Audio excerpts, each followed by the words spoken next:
Hey, what's up you guys? Bloody Jacob here to bring you another action movie review, and this time we're going to be talking about Face Off, starring John Travolta and Nicolas Cage. Bloody Jacob. Bloody Jacob here, meeting my icon, Catherine Isabel here.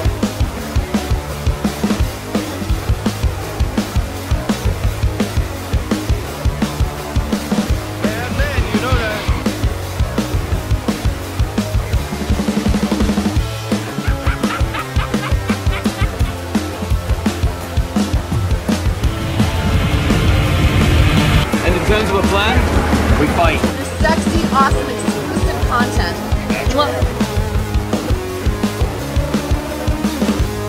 Obsessed with bringing terrorist Castor Troy to justice, FBI agent Sean Archer tracks down Troy, who has boarded on a plane in Los Angeles. After the plane crashes and Troy is severely injured, possibly dead, Archer undergoes surgery to remove his face and replace it with Troy's. As Archer tries to use his disguise to elicit information about a bomb from Troy's brother, Troy awakes from a coma and forces the doctor to perform the surgery to give him Archer's face. So yes, we're finally talking about Face/Off or Face Off. It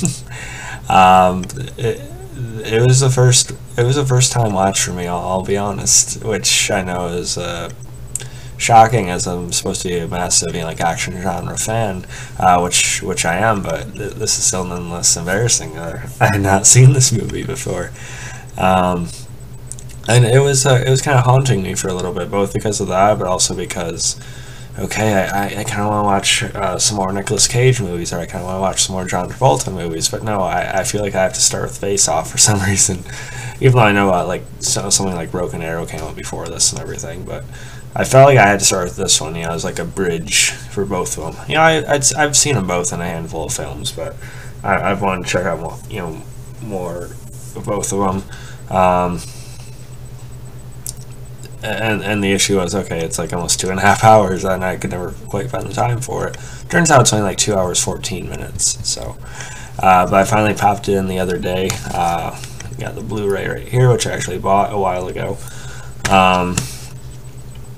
And it is pretty much everything it's marketed as, and it's everything you heard it is, and more. It lives up to its own kind of cult hype. It's been out there since it came out. I mean, it's a little conflicting at first because at least I got somewhat invested in John Travolta's character in the beginning, and then all of a sudden we have to see him acting. We have to see his character within Nicolas Cage. So then also we're supposed to, now want John Travolta to win, who is actually Nicolas Cage's character in disguise. So it's a little confusing initially, and it is a bit convoluted. It is kind of like a hot mess in certain ways. But when you think about it, as long as you don't try to verbalize it, it's really not that hard to follow.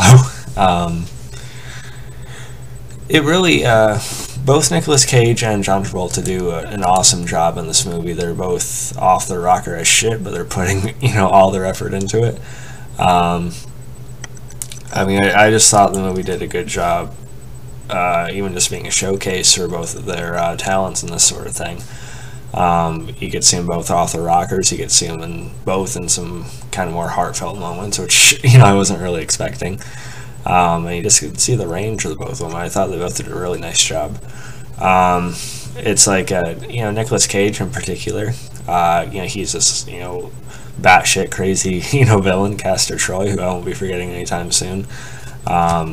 You got all your Nicolas Cage-isms in this movie, all the ones that have been memed over the years. At least a couple of them. But at the same time, you get to see Nicolas Cage basically pretend to be the good guy, pretend to, be the Sean Archer guy, which is actually John Travolta's character disguised as Nicolas Cage's character. But you have to see Nicolas Cage, actually perform as sympathetic as well as a spat chick, crazy villain, as well as a good guy, midway through the movie as John Travolta disguises himself. I have to stop saying that. I feel like I'm going in circles. And it's like as when he is disguised as Nicolas Cage's character, Castor Troy, he ends up actually trying to do some good and repairing the relationship he finds out about that he has with Gina Gershon's character, as well as their apparent son. It's little things like that.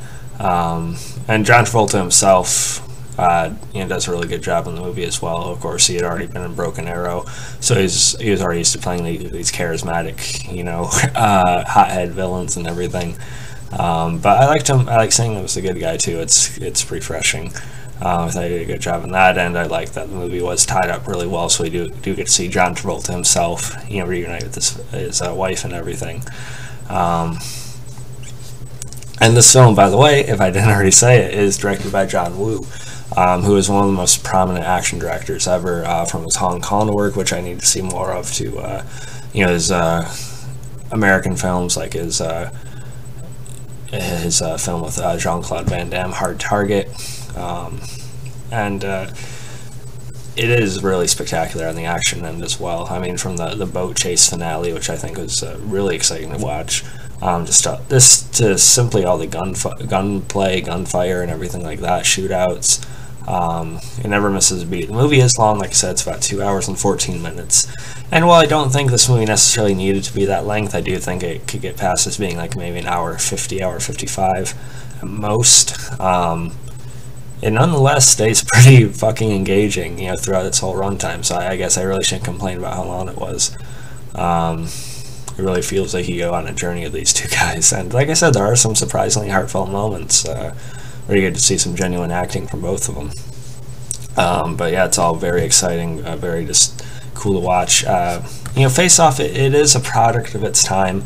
There are definitely some things that are, cheesy, camp, but once you realize it, hopefully it did this on purpose. I think it did for the most part, and it is what it is unapologetically so. I think it's pretty deserving of being heralded as this sort of gem, not just of its era, but of its genre in cinematic history. So yeah, I honestly, I really liked it. I'm sure if I watch it again, or when I watch it again, or if I just think about it more, I'm sure I could even grow to love it. For now, though, I really like it. It could become a favorite of mine. Really, the more I'm thinking about it, the more that was pretty awesome. So yeah, if I had to rate it overall, I'd give it. I'm still kind of sorting out how I feel about it. So overall, I'd give it anywhere from like a 89 to like a 93%. Okay. And I guess thought about this one. How does it compare to the rest of the actors' movies for you? Where is it compared to the action genre as a whole? Follow me on Facebook, Twitter, Instagram, like, subscribe, and I'll catch you guys next time. Peace.